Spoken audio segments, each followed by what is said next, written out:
Floaty Goaty Lore, Volume 3, Chapter 16, Polygon Perils and the Journey Back Home. You know, you guys sure are some weird polygons, said the rhombus. So many sides. I hope you'll choose to be a rhombus. Floaty Goaty corrected him. Oh no, we're not polygon. Of course you're polygons, the rhombus interrupted. You know perfect curves don't exist, right? All they are is a bunch of very, very tiny sides. The gang was confused. Hashi then reminded the rhombus. You said something about us turning into quadrilaterals. What was that?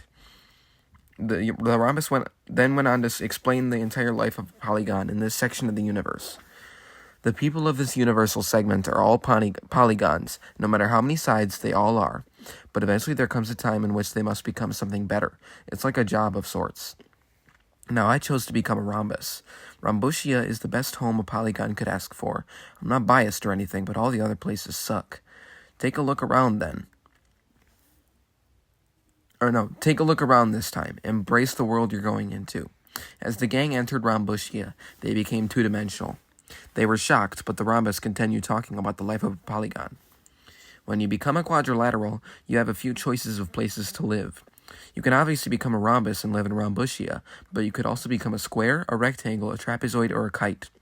Each place has their own pros and cons. Except squares, there's only cons there.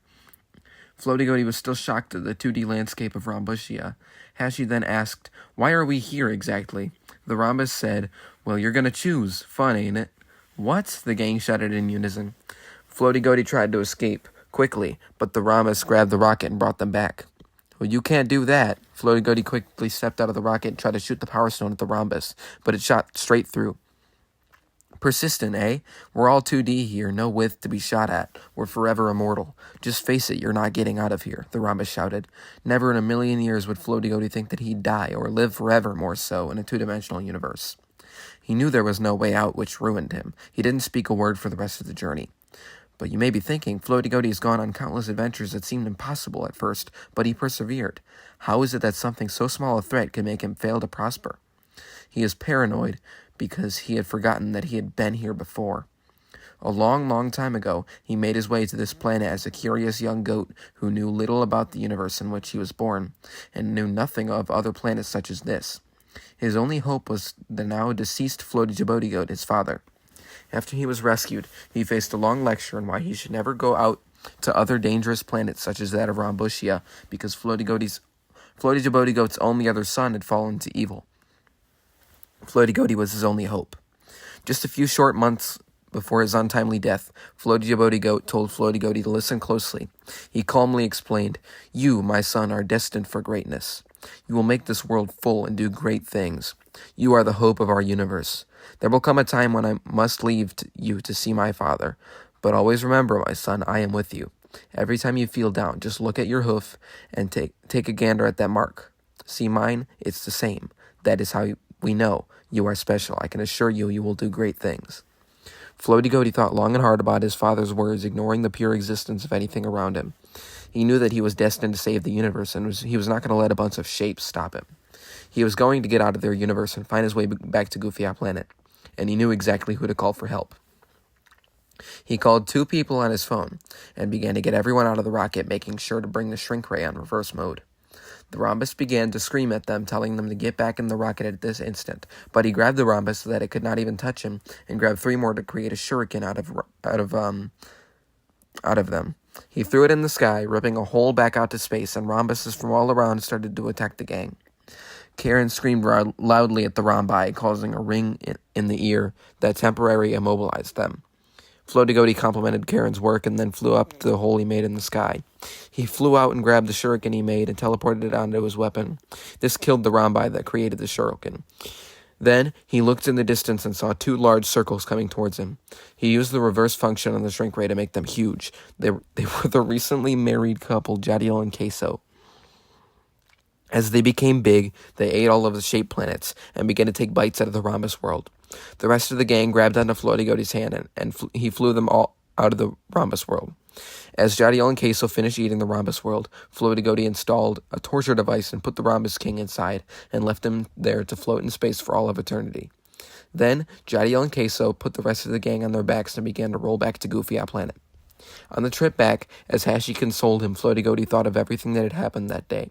He wanted to see his father again and thank him for giving him hope. As they arrived at Goofy Planet, Floaty Goaty shrank Jolly and Queso back down and then built them a mansion with infinite food and supplies. Floaty Goaty looked at the mark on his hoof. He knew he had to see his father. He remembered, way back during the battle with Quack Sparrow, and thought of what happened that time. He instantly flew away. He flew back to the flight of stairs that killed him, and found the same life-giving crystal in that room. He then flew back up the stairs and tumbled down, killing him once more. When he went up to Goat Heaven once again, he saw his father. He looked surprised, and then said under his breath, "The prophecy, it's true." Floaty Goaty seemed confused. "Wait, what? What prophecy?" His father replied.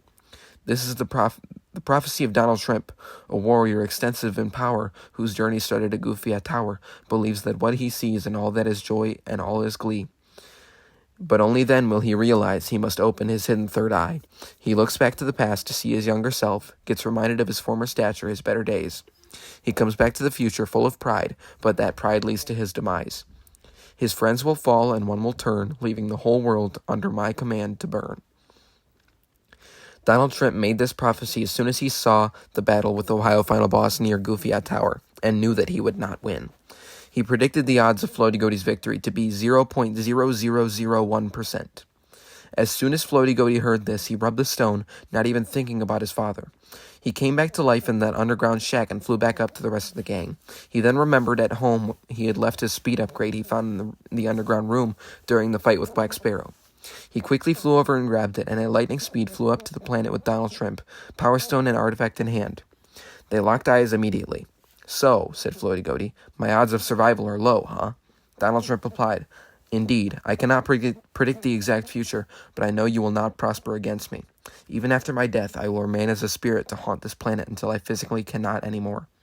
Then I move to the whole universe, and then after that, the entire multiverse. You can never defeat me, Goat." Floaty Goaty screamed and used the Power Stone on Donald Shrimp. "That won't work, and neither will that rock. Only one thing can defeat me, and no one can disclose what that thing is." Donald Shrimp replied. Floaty Goaty got mad, but he knew he would need a major upgrade to defeat Donald Shrimp, so he flew back down to Goofy Planet and then remembered the square creatures from earlier while he was here, and remembered how one of them looked like Snows. "Follow me, guys. I think we have some friends or enemies to deal with," said Floaty Goaty. When they arrived at the site in which Floaty Goaty saw the creatures, they were gone. But then the one that looked like Snows walked up to them and said, "Are you with or against the Dark Lord Liam?" Floaty Goaty said, "Depends. Who's asking?"